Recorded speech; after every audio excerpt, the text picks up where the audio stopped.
Hello viewers, welcome to my channel. എൻ്റെ പേര് അതുല്യ. ഞാൻ ആക്സിജനിൽ അസോസിയേറ്റ് സോഫ്റ്റ്വെയർ എഞ്ചിനീയർ ആയിട്ട് വർക്ക് ചെയ്യുന്നു. അപ്പോൾ എനിക്ക് ലിങ്ക്ഡിന്ന് പലരായി ചോദിച്ചിട്ടുള്ള ഒരു ചോദ്യമാണ്, എങ്ങനെയാണ് ആക്സിജൻ ഇൻ്റർവ്യൂവിന് പ്രിപ്പയർ ചെയ്യുന്നത്, അത് എങ്ങനെയൊക്കെ ആയിരുന്നു അതിൻ്റെ പ്രോസസ്സ് എന്നൊക്കെ. അപ്പം ഞാൻ അവർക്കൊക്കെ റിപ്ലൈ തിരിച്ചു കൊടുത്തിട്ടുണ്ടായിരുന്നു. ഞാനിങ്ങനെ ഒരു വീഡിയോ ആർക്കുന്നത് ചിലർക്കെങ്കിലും അത് ഹെൽപ്ഫുൾ ആയാലോ എന്ന് വിചാരിച്ചിട്ടാണ്. അപ്പം നമുക്ക് വീഡിയോയിലേക്ക് കിടക്കാം. ഫ്രഷർ റോൾസായ SA ആൻഡ് PADA, ഈ രണ്ട് റോൾസിനെ കുറിച്ച്, അതിൻ്റെ പ്രിപ്പറേഷനെ കുറിച്ചാണ് ഞാൻ പറയാൻ പോകുന്നത്. അപ്പോൾ ഈ SA എന്ന് പറഞ്ഞാൽ system and application service associate, PADA എന്ന് പറഞ്ഞാൽ പാക്കേജ്ഡ് ആപ്പ് ഡെവലപ്മെൻറ്റ് അസോസിയേറ്റ്. അപ്പോൾ ഇത് ടെക് ആൻഡ് നോൺ ടെക് ബാക്ക്ഗ്രൗണ്ടിലുള്ള എല്ലാവർക്കും അപ്ലൈ ചെയ്യാൻ പറ്റുന്ന റോളാണ്. അപ്പോൾ ഇതിൽ ഏതൊക്കെയാണ്, അതായത് SAക്ക് മോസ്റ്റ്ലി നോൺ ടെക്കുകാർക്കും PADAക്ക് ടെക്കുകാർക്കുമാണ് അപ്ലൈ ചെയ്യാൻ പറ്റുക. പക്ഷെ ഇത് ആക്ച്വലി ഇന്റർചേഞ്ചബിൾ ആണ്. കാരണം ഞാൻ MSc ഇലക്ട്രോണിക്സ് ആണ്, അപ്പം നോൺ ടെക് ബാക്ക്ഗ്രൗണ്ടിലാണ് അത് നോർമലി പറയാറ്. അപ്പോൾ എനിക്ക് PADA റോളാണ് കിട്ടിയേക്കുന്നത്. അപ്പോൾ ഇത് നമ്മുടെ ഓഫർ ലെറ്ററിലേക്ക് വരുമ്പോൾ അത് ഏതാണെന്ന് അത് കമ്പനി ഡിറ്റർമിൻ ചെയ്യും. പിന്നെ ഇതിലേക്കുള്ള നമുക്ക് 3 റൗണ്ടുകളാണുള്ളത്. 3 റൗണ്ട്സ് എന്ന് പറയുന്നത്, ആദ്യത്തെ റൗണ്ട് ഓൺലൈൻ അസസ്മെന്റ് ആണ്, സെക്കൻഡ് റൗണ്ട് കമ്മ്യൂണിക്കേഷൻ അസസ്മെന്റ് ആണ്, ആൻഡ് തേർഡ് റൗണ്ട് എന്ന് പറയുന്നത് ഇന്റർവ്യൂ റൗണ്ട്. അപ്പോൾ ഇതിൽ ആദ്യത്തെ, ഇപ്പോൾ നമ്മുടെ ഫസ്റ്റ് പ്രോസസ്സ് എന്താണെന്ന് വെച്ചാൽ അപ്ലിക്കേഷൻ കൊടുക്കുക. അപ്ലിക്കേഷൻ കൊടുക്കുമ്പോൾ പാൻ കാർഡ് ഉണ്ടാവണം. അപ്പോൾ പാൻ കാർഡ് എല്ലാവരും ഹാൻഡ് ചെയ്തിട്ട് കയ്യിൽ വെക്കുക. അപ്പോൾ അപ്ലിക്കേഷൻ കൊടുക്കുന്ന സമയത്ത് നല്ലോണം സൂക്ഷിച്ച് ചെയ്യുക. എന്തെങ്കിലും തെറ്റുകൾ ഉണ്ടായാൽ ആപ്ലിക്കേഷൻ റിജക്ഷൻ വരും. എനിക്ക് ആപ്ലിക്കേഷൻ റിജക്ഷൻ വന്നിട്ടുണ്ട്. അപ്പോൾ നമുക്ക് ആ ടൈമിൽ ഈ ഒരു റൗണ്ടിൽ നമുക്ക് പങ്കെടുക്കാൻ പറ്റില്ല. അപ്പോൾ ആപ്ലിക്കേഷൻ റിജക്ഷൻ വരാതെ നമ്മൾ സൂക്ഷിക്കുക. അപ്ലിക്കേഷൻ കൊടുക്കുന്നതിന് മുന്നേ നമ്മൾക്ക് ക്രൈറ്റീരിയകളെല്ലാം കറക്റ്റായി വരുന്നുണ്ടോ നോക്കുക. അതിൻ്റെ എലിജിബിലിറ്റി ക്രൈറ്റീരിയാസ് ഉണ്ടാവും, അത് ക്രൈറ്റീരിയ ഒക്കുന്നുണ്ടോ നോക്കുക. അത് കഴിഞ്ഞിട്ട് നമ്മൾ അപ്ലിക്കേഷൻ കൊടുത്തതിന് ശേഷം നമുക്ക് അതിനുള്ള കൺഫർമേഷനും കാര്യങ്ങളും വരും. ഓൺലൈൻ അസസ്മെൻറ്റിൻ്റെ ഡേറ്റ് വരും. അത് സൂക്ഷിച്ച് ചെയ്യേണ്ട ഒരു കാര്യമാണ് അപ്ലിക്കേഷൻ. ഈ 2 റോള് ഞാൻ പറഞ്ഞല്ലോ ഇന്റർചേഞ്ചബിൾ ആണ്. അപ്പോൾ നമുക്ക് അതിലേക്കുള്ള നെക്സ്റ്റ് ഇതെന്താ വെച്ചാൽ, അത് കഴിഞ്ഞാൽ നമുക്ക് ഓൺലൈൻ അസസ്മെൻറ്റിൻ്റെ ഇത് വരും. എനിക്ക് എങ്ങനെയാണ് വന്നതെന്ന് വെച്ചാൽ, ഞാൻ പറഞ്ഞല്ലോ ഞാൻ ഓട്ടോണമസ് കോളേജിൽ നിന്നാണ്. എൻ്റെ ഡിഗ്രി കാര്യങ്ങളെല്ലാം തന്നതിന് ശേഷം PG ആയിരുന്നു. PG എല്ലാം കഴിഞ്ഞതിന് ശേഷം പിന്നെ ഒരു അപ്ലിക്കേഷൻ വന്നപ്പോഴേ എനിക്ക് കൊടുക്കാൻ പറ്റുള്ളൂ. എൻ്റെ അപ്ലിക്കേഷൻ ആദ്യം റിജക്ഷൻ വന്നിട്ട് അത് കൊടുത്തതിന് ശേഷം എനിക്ക് June 1 2024 June 1 online assessment date വന്നത്. അടുത്ത റൗണ്ട് പറയുന്നത് കമ്മ്യൂണിക്കേഷൻ അസസ്മെന്റിന്റെ വന്നത് 3rd ജൂണിനാണ്. ആൻഡ് അവസാനത്തെ ഇന്റർവ്യൂ റൗണ്ടിന് എനിക്ക് വന്നത് 30th ജൂണാണ്. ഈ ടൈം ലൈനുകളും വ്യത്യാസം ഉണ്ടാവാറുണ്ട്. ഓരോ വ്യക്തികൾക്കും റിസൾട്ട് പ്രോസസ് ചെയ്യുന്നതിനനുസരിച്ച് പല കാര്യങ്ങളുണ്ട് തോന്നുന്നുണ്ട്. അത് കമ്പനിക്കാണ് കറക്റ്റ് അറിയുള്ളൂ. അതിനനുസരിച്ചാണ് നമുക്കിത് വരിക. ഈ 3 റൗണ്ടുകൾ കഴിഞ്ഞാൽ നമ്മളെ ഒഫീഷ്യലി ഒരു ആക്സിജർ എംപ്ലോയി ആയി നമുക്ക് ഓൺബോർഡിങ്ങിൻ്റെ ഇത് വരും. അത് ഓൺബോർഡിങ്ങിൻ്റെ ഇത് വരുന്നതും കുറച്ച് ടൈം എടുക്കാറുണ്ട്. ചിലർക്ക് വളരെ പെട്ടെന്ന് ഓൺബോർഡിങ്ങിൻ്റെ മെയിൽ വരാറുണ്ട്, ചിലർക്ക് കുറച്ച് ലാഗ് അടിച്ചിട്ടാണ് വരിക. ചിലപ്പോൾ ബി നമ്മൾ കൊടുക്കുന്ന ലൊക്കേഷൻസ് അനുസരിച്ചായിരിക്കാം അതിനെപ്പറ്റി എനിക്ക് കറക്റ്റ് അറിയില്ല. അപ്പോൾ ഇത് ഫസ്റ്റ് നമുക്ക് ഓൺലൈൻ അസസ്മെന്റ് എങ്ങനെയാണ്, എന്താണ് എന്നുള്ളതിനെ കുറിച്ച് ഡിസ്കസ് ചെയ്യാം. റൗണ്ട് 1 എന്ന് പറയുന്നത് ഓൺലൈൻ അസസ്മെന്റ് ആണ്. ഈ ഓൺലൈൻ അസസ്മെന്റ് ഇമ്പോർട്ടൻ്റ് ആയിട്ടുള്ള ഒരു സ്റ്റേജ് ആണ്. കാരണം എന്ന് വെച്ചാൽ ഇതിലാണ് നമ്മൾ ഒരു എലിമിനേഷൻ റൗണ്ട് ആയിട്ടാണ് ഓൺലൈൻ അസസ്മെന്റ് നടത്താറ്. ഈ ഓൺലൈൻ അസസ്മെന്റ് കടന്നിട്ടില്ല വെച്ചെങ്കിൽ നമുക്ക് അടുത്ത 2 റൗണ്ടുകളിലേക്കും കടക്കാൻ പറ്റില്ല. അടുത്ത കമ്മ്യൂണിക്കേഷൻ അസസ്മെന്റിലേക്കോ ഇന്റർവ്യൂവിലേക്കോ നമുക്ക് എൻട്രി ചെയ്യാൻ പറ്റില്ല ഓൺലൈൻ അസസ്മെന്റ് കിട്ടിയില്ല വെച്ചെങ്കിൽ. അപ്പോൾ ഓൺലൈൻ അസസ്മെന്റിൽ എന്തൊക്കെ വരും എന്ന് ഞാൻ പറയാം. ഓൺലൈൻ അസസ്മെന്റ് നമ്മൾക്ക് നോക്കുന്ന കാര്യങ്ങൾ കോഗ്നിറ്റീവ് എബിലിറ്റി, ടെക്നിക്കൽ എബിലിറ്റി, പിന്നെ കോഡിംഗ് റൗണ്ട്. ഇതിൽ നോൺ ടെക്കുകാർക്ക് കോഡിംഗ് റൗണ്ട് ചിലപ്പോൾ എക്സെപ്ഷൻ ആയിരിക്കും, ഉണ്ടാവുന്നില്ല. പക്ഷേ എന്തായാലും ഏത് ഡിവിഷനുള്ളവർക്കാണെങ്കിലും cognitive ability, technical ability is very important. ഈ 2 സെക്ഷൻസും നല്ല ഇമ്പോർട്ടൻ്റ് ആണ്. അപ്പോൾ കോഡിംഗ് റൗണ്ടിലേക്ക് കടക്കണമെങ്കിലും ഈ 2 റൗണ്ട് നമ്മൾ കടക്കണം. അത് മസ്റ്റായിട്ടുള്ള കാര്യമാണ്. ഓരോ ക്വസ്റ്റ്യൻസിനും ഓരോ മിനിറ്റ് വെച്ച് നമുക്ക് കിട്ടും. അപ്പോൾ സോൾവ് ചെയ്യാനുള്ള സമയം ഒരു ക്വസ്റ്റ്യന് 1 മിനിറ്റ് വെച്ചിട്ടാണ്. അപ്പോൾ ഏതാണ്ട് 90 ക്വസ്റ്റ്യൻസ് ഉണ്ടായിരിക്കും കോഗ്നിറ്റീവ് എബിലിറ്റി ടെക്നിക്കലും വെച്ചിട്ട്. അത് കഴിഞ്ഞിട്ട് നമുക്ക് കോഡിംഗ് റൗണ്ട് ഒരു 45 മിനിറ്റ്സിൻ്റെ ഇതാണ്.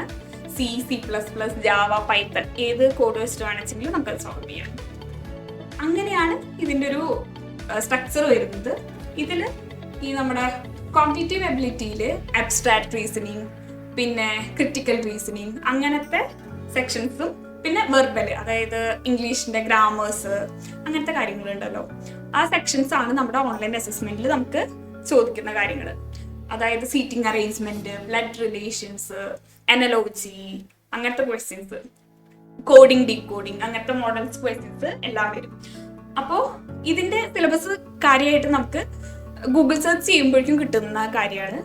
എല്ലാ സെക്ഷൻസും എന്തൊക്കെ സെക്ഷൻസ് ഉണ്ടെന്ന് കറക്റ്റ് പറഞ്ഞു തരും. നമുക്ക് ഗൂഗിളിൽ തപ്പിയാൽ മതി. അപ്പോൾ ഇതെല്ലാം നമുക്ക് പ്രാക്ടീസ് ചെയ്യാം. എപ്പോഴും പ്രാക്ടീസ് ചെയ്താലാണ് നമുക്ക് സ്പീഡ് കിട്ടുക. ചിലപ്പോൾ 1 മിനിറ്റ് ആവശ്യം വരില്ല. അത് ഓരോരുത്തരുടെ റിക്വയർമെന്റ് അനുസരിച്ചാണ് വർക്ക് ചെയ്യുന്നത്. ചിലർക്ക് പെട്ടെന്ന് സെക്കൻഡ്സിൽ തീർത്തടുത്തടുത്ത് ചെയ്യാൻ പറ്റുന്നവരുണ്ടായിരിക്കും. സ്ലോ ഉള്ളവർ കുറച്ചുകൂടെ അതിൽ വർക്ക് ചെയ്യാം. പിന്നെ അപ്പോൾ ഈ 3 സെക്ഷൻസ് ആണ്. ഇത് പാസ്സായി മാത്രമാണ് നമുക്ക് അടുത്തേക്ക് കടക്കാനുള്ളതുള്ളൂ. അതിൻ്റെ ഇമ്പോർട്ടൻസ് കൊടുക്കുക. പിന്നെ ഏറ്റവും വലിയൊരു പോയിന്റ് എന്ന് വെച്ചാൽ നെഗറ്റീവ് മാർക്കിംഗ് ഇല്ല ഓൺലൈൻ അസസ്മെന്റിൽ. അപ്പോൾ നമുക്ക് എല്ലാം അറ്റൻഡ് ചെയ്യുകയാണെങ്കിലും തെറ്റ് വരുന്നതിൽ വിഷമിക്കേണ്ട ആവശ്യമില്ല. നമുക്കത് നെഗറ്റീവായി വരില്ല. അതിന് ഞങ്ങളുടെ കോളേജിൽ പ്ലേസ്മെന്റ്സ് എല്ലാം ഉണ്ട്. അപ്പോൾ അവിടെ നമുക്ക് ഫെഡറൽ ബാങ്കിന്റെ അസിസ്റ്റന്റ് മാനേജർ പൊസിഷന്റെ ഒരു പ്ലേസ്മെന്റിന്റെ ഇത് വന്നപ്പോൾ അതിന് അസസ്മെന്റ് കുറച്ചുകൂടെ ഡിഫിക്കൾട്ടാണ്. ഇതിനേക്കാൾ ഡിഫിക്കൾട്ടാണ് അത്. അപ്പം നമ്മൾ അത് സോൾവ് ചെയ്ത് പഠിച്ചുകൊണ്ട് തന്നെ നമുക്ക് ഇത് കുറച്ചുകൂടെ ഈസി ആയിട്ടാണ് തോന്നിയത്. ഞാനങ്ങനെ 2 ഇതിലാണ് പങ്കെടുത്തിട്ടുള്ളൂ, ഫെഡറലിൻ്റെ ഇതിനും ആക്സിഡൻ്റലി. അപ്പോൾ ഈ ഫെഡറലിൻ്റെ ഇതിൻ്റെ ലെവലൊന്നും ഇല്ല, നമുക്ക് ഈസിലി പഠിച്ചെടുക്കാവുന്ന കാര്യമുള്ളൂ. പിന്നെ എന്തായാലും നമ്മൾ വർക്കൗട്ട് ചെയ്യാതെ പോവാതിരിക്കുക. ചിലർക്ക് കിട്ടുമായിരിക്കും, വർക്കൗട്ട് ചെയ്യാതെ കിട്ടുന്നവരുണ്ടായിരിക്കും. വർക്ക് ചെയ്യുന്നതിനുള്ളൊരു ഉപകാരം നമുക്ക് എപ്പോഴും തരും. അത് എന്തെങ്കിലും ഒരു പ്രിപ്പയർ ചെയ്യുകയാണെങ്കിൽ നല്ലതാണ്. അപ്പം ഞാൻ പറഞ്ഞ കോഗ്നിറ്റീവ് എബിലിറ്റിയിൽ ഇതെല്ലാം കാണിച്ചെങ്കിൽ ടെക്നിക്കൽ എബിലിറ്റിയിൽ എന്തൊക്കെയാണെന്ന് വെച്ചാൽ നെറ്റ്വർക്ക് സെക്യൂരിറ്റീനെ കുറിച്ച്, പിന്നെ നമ്മുടെ ക്ലൗഡ്, സ്യൂഡോ കോഡ്, പിന്നെ MS വേർഡ്, MS എക്സൽ, അങ്ങനത്തെ കാര്യങ്ങൾ, അതിനെക്കുറിച്ചുള്ള സെഷനാണ് നമ്മുടെ ടെക്നിക്കൽ എബിലിറ്റി. ഞാൻ പറയുകയാണെന്ന് വെച്ചെങ്കിൽ എനിക്ക് കുറച്ചുകൂടി യൂസ്ഫുൾ ആയിട്ടുള്ളൊരു ഇതെന്തായിരുന്നു വെച്ചാൽ പ്രപ്പിൻസ്റ്റ എന്ന് പറഞ്ഞൊരു പേജ് ഉണ്ട്. നമുക്ക് യൂട്യൂബിലും ഉണ്ട്, നമ്മുടെ ഗൂഗിൾ സെർച്ച് ചെയ്താലും അവരുടെ സൈറ്റിലേക്ക് എത്താൻ പറ്റും. അവരുടെ പേജിൽ നമുക്ക് ഇതിൻ്റെ സിലബസ് കറക്റ്റായിട്ട് പറഞ്ഞു തരുന്നുണ്ട്. സിലബസ് കറക്റ്റായിട്ട് പറയുന്നുണ്ട്. മാർക്കിൻ്റെ കാര്യങ്ങൾ, സമയം, എല്ലാത്തിനെ കുറിച്ചും കുറച്ചുകൂടെ ഡീറ്റെയിൽ ആയിട്ട് കുറച്ചുകൂടെ വായിച്ച് മനസ്സിലാക്കുന്നവർക്ക് അങ്ങനെ മനസ്സിലാക്കാം. പിന്നെ പ്രപ്പിൻസ്റ്റയുടെ സബ്സ്ക്രിപ്ഷനോ കാര്യങ്ങളൊന്നും ഞാൻ എടുത്തിട്ടുണ്ടായിരുന്നില്ല. അത് ഒരു മോഡലിൽ കിട്ടാൻ വേണ്ടിയിട്ട് നോക്കിയിട്ടുണ്ടായിരുന്നതാണ്. പ്രപ്പിൻസ്റ്റയുടെ അപ്പോൾ യൂട്യൂബ് വീഡിയോസും നോക്കുകയാണെന്ന് വെച്ചെങ്കിൽ നമുക്കത് യൂസ്ഫുൾ ആയിരിക്കും. പിന്നെ പ്രപ്പിൻസ്റ്റ മാത്രമല്ല കുറേ പേജുകളുണ്ട്. അവരെല്ലാവരും ഇങ്ങനെ ഈ പറഞ്ഞ പോലെ ഇതിനെക്കുറിച്ച് എക്സ്പ്ലെയിൻ ചെയ്യുന്നുണ്ട്, ക്വസ്റ്റ്യൻസ് വർക്കൗട്ട് ചെയ്യുന്നുണ്ട്. അപ്പം അത് ക്രാക്ക് ചെയ്യാൻ പറ്റാവുന്ന ഒരു സ്റ്റേജേ ഉള്ളൂ എന്നാണ് ഞാൻ പറയണേ. അപ്പോൾ ഇത് എലിമിനേഷനാണ്. ഇത് കഴിഞ്ഞാൽ നമുക്ക് ഉള്ള നെക്സ്റ്റ് റൗണ്ട് 2 എന്ന് പറയുന്നത് കമ്മ്യൂണിക്കേഷൻ അസസ്മെന്റ് ആണ്. കമ്മ്യൂണിക്കേഷൻ അസസ്മെന്റിലേക്ക് കടക്കുമ്പോൾ എനിക്ക് കുറച്ചുകൂടി ചാലഞ്ചിങ് ആയിട്ടുള്ളത്, എനിക്ക് ഭയം ഉണ്ടായിരുന്നിട്ടുള്ള റൗണ്ട് എന്ന് പറയുന്നത് ഓൺലൈൻ അസസ്മെന്റ് ആയിരുന്നു. കമ്മ്യൂണിക്കേഷൻ അസസ്മെന്റിൽ എന്ന് വെച്ചാൽ നമ്മൾ സീരീസും സിനിമയും ഒക്കെ ഇംഗ്ലീഷൊക്കെ കാണുന്നവർക്ക് അധികം ഡിഫിക്കൽട്ടായി തോന്നാത്തൊരു സെഷനാണ് കമ്മ്യൂണിക്കേഷൻ അസസ്മെന്റ് എന്ന് പറയുന്നത്. കാരണം നമുക്ക് അതിന് കുറച്ച് സ്റ്റോറീസ് പറഞ്ഞു തരും. അപ്പം നമ്മളത് കേട്ടിട്ട് അതിലെ ചോദ്യങ്ങൾ നമ്മൾ പറയാം, നമ്മൾ സംസാരിക്കുക. അപ്പം നമുക്കൊരു ഹെഡ്ഫോൺ എപ്പോഴും ആവശ്യത്തിന് കറക്റ്റായിട്ട് കേൾക്കുക, അതിന് റെസ്പോണ്ട് ചെയ്യുക, ചില സെൻറ്റൻസുകൾ പറയും അത് റിപ്പീറ്റ് ചെയ്യുക. അപ്പം അങ്ങനത്തെ ഒരു സെഷനാണ് കമ്മ്യൂണിക്കേഷൻ അസസ്മെന്റ്. നമ്മളുടെ കമ്മ്യൂണിക്കേഷൻ സ്കിൽസ് എങ്ങനെയുണ്ടെന്ന് അളക്കാനുള്ളൊരു സ്റ്റേജ്, ഒരു റൗണ്ട്, അതാണ് കമ്മ്യൂണിക്കേഷൻ അസസ്മെന്റ് എന്ന് പറയുന്നത്. അപ്പൊ ഞാനിതിന്റെ ഒരു മോഡൽ കാണാൻ വേണ്ടിയിട്ട് ഞാൻ യൂട്യൂബിൽ തപ്പിയിട്ടുണ്ടായിരുന്നു. അപ്പൊ അതിലൊരു കറക്റ്റ് കമ്മ്യൂണിക്കേഷൻ അസസ്മെന്റിൽ ചോദിക്കുന്ന പോലെ തന്നെ ഒരു മോഡല് യൂട്യൂബിൽ അവൈലബിൾ ആയിരുന്നു. അപ്പൊ ഞാൻ അതിന്റെ ഒപ്പം കേട്ട് റെസ്പോണ്ട് ചെയ്തിട്ട് പ്രാക്ടീസ് ചെയ്തിട്ടുണ്ടായിരുന്നു ഒറ്റവട്ടം. കാരണം എനിക്ക് കുറച്ചുകൂടെ കോൺഫിഡൻസ് ഉള്ള ഒരു സെഷൻ ആയിരുന്നു അത്. സോ ഞാൻ കുറെ നേരം സ്പെൻഡ് ചെയ്തില്ല, പക്ഷെ എപ്പോഴും നല്ലതാണ് നമ്മൾ ഒരു വട്ടെങ്കിലും അതിന് കുറച്ച് ടൈം സ്പെൻഡ് ചെയ്യുന്നത്. അപ്പോൾ അത് കഴിഞ്ഞ് കമ്മ്യൂണിക്കേഷൻ അസസ്മെന്റ് എലിമിനേഷൻ അല്ല. നമുക്ക് ഇത് നല്ലപോലെ ചെയ്യുകയാണെന്നുവെച്ചെങ്കിൽ ചെയ്യാം, ഞാൻ പറയുകയാണെന്നുവെച്ചെങ്കിൽ പ്രിപ്പയർ ചെയ്ത് ചെയ്യാം. അപ്പോൾ ഇന്റർവ്യൂ റൗണ്ടിലേക്ക് വരുമ്പോൾ ഇന്റർവ്യൂ റൗണ്ട് നമുക്ക് പലർക്കും പല അനുഭവങ്ങളാണ് ഉണ്ടാവുക. കാരണം എന്ന് വെച്ചാൽ നമുക്ക് ഇന്റർവ്യൂ ആരാണ് ചെയ്യുന്നത് അതനുസരിച്ച് നമ്മളെ കൊണ്ട് ചെയ്യാൻ പറ്റുന്ന പോസിബിൾ ആയിട്ടുള്ള എല്ലാ ക്വസ്റ്റ്യൻസും നോക്കി വെക്കുക, അതിനൊരു നല്ലൊരു റെസ്പോൺസ് നോക്കി വെക്കുക, അങ്ങനത്തെ കാര്യങ്ങളാണ്. എനിക്ക് വന്നിട്ടുണ്ടായിരുന്ന ആള് കൂടുതൽ ഫോക്കസ് ചെയ്തിട്ടുള്ളത് സോഫ്റ്റ് സ്കിൽസും കാര്യങ്ങളെ കുറിച്ചും, പിന്നെ നമ്മളൊരു ടീമായി വർക്ക് ചെയ്യുമ്പോൾ എങ്ങനെയുണ്ട് അങ്ങനത്തെ കാര്യങ്ങൾ. അപ്പൊ എൻ്റെ അടുത്ത് ചോദിച്ചത് ഇൻട്രൊഡ്യൂസ് ചെയ്യാൻ ചോദിച്ചു. പ്രോജക്ട്സ് ഞാൻ BSc-ക്കും MSc-ക്കും പ്രോജക്ട്സ് ചെയ്തിട്ടുണ്ട്, അതിനെപ്പറ്റി അന്വേഷിച്ചു, ചോദിച്ചു. പിന്നെ ഞാൻ CV-യിൽ രാഷ്ട്രപതി അവാർഡിനെ കുറിച്ച് മെൻഷൻ ചെയ്തിട്ടുണ്ടായിരുന്നു. ഭാരത് സ്കൗട്ട്സ് ആൻഡ് ഗൈഡ്സിൽ എനിക്ക് രാഷ്ട്രപതി അവാർഡ് കിട്ടിയിട്ടുണ്ട്. അപ്പൊ അതിനെ കുറിച്ച് മെൻഷൻ ചെയ്തിട്ടുണ്ടായിരുന്നു. അപ്പൊ ആള് അത് എടുത്തിട്ട് എൻ്റെ അടുത്ത് ചോദിച്ചു. കാരണം കുറെ ആൾക്കാർ കൂടിയിട്ട് ഉള്ളൊരു കമ്മ്യൂണിറ്റി ആണല്ലോ. അപ്പൊ പിന്നെ ആ ടീം വർക്കിനെ കുറിച്ചും ആ ഒരു ഇതിനെ കുറിച്ചെല്ലാം ചോദിച്ചിട്ടുണ്ടായിരുന്നു.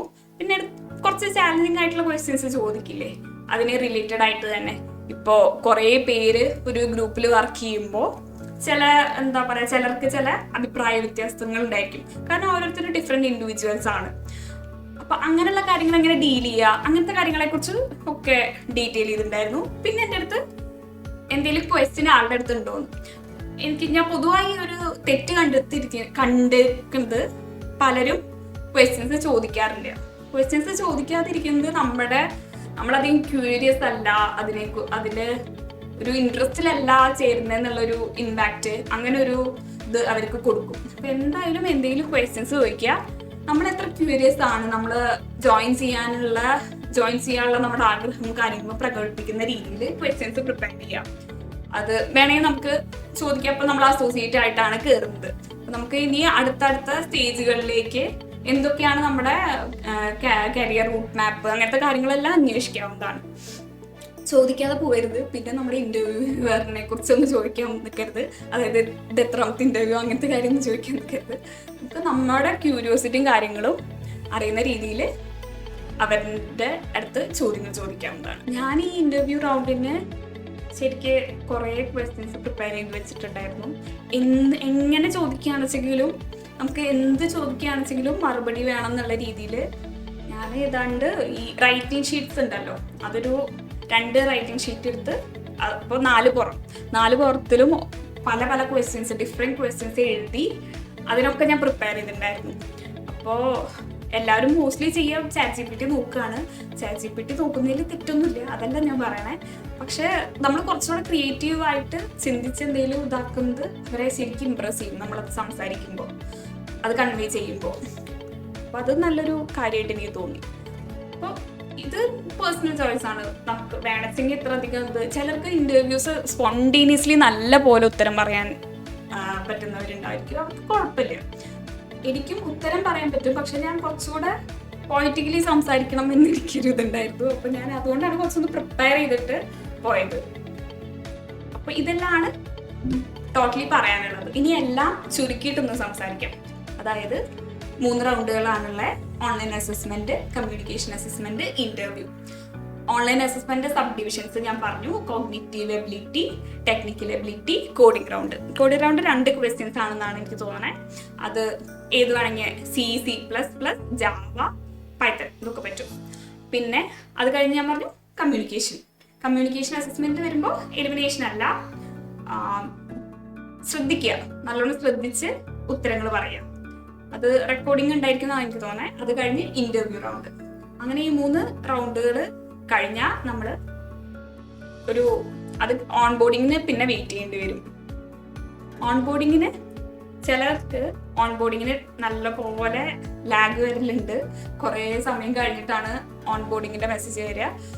അത് ഇടയ്ക്കുന്ന അന്വേഷിക്കുക നമ്മൾ അവരുടെ ഹെൽപ്പ് ലൈനിലും കാര്യങ്ങളിലും. പിന്നെ ഇത് മാത്രം കൊണ്ട് കഴിഞ്ഞില്ല എന്നുള്ളതാണ് ഇനി അടുത്ത കാര്യം എനിക്ക് പറയാനുള്ള.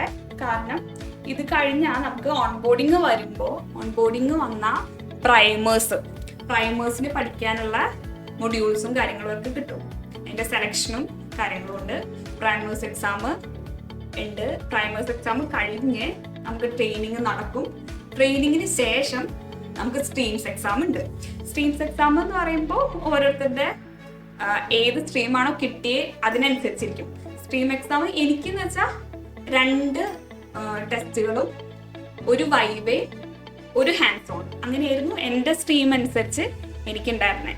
അതിനെല്ലാത്തിനും നമ്മൾ പാസ്സാവണം.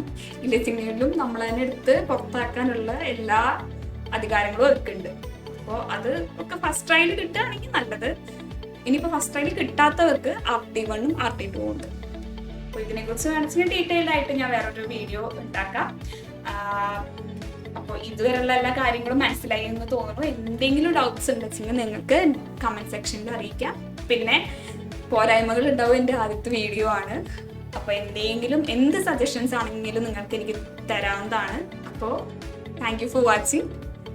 വീഡിയോ ഇഷ്ടപ്പെട്ടാൽ like, share and subscribe. Bye guys.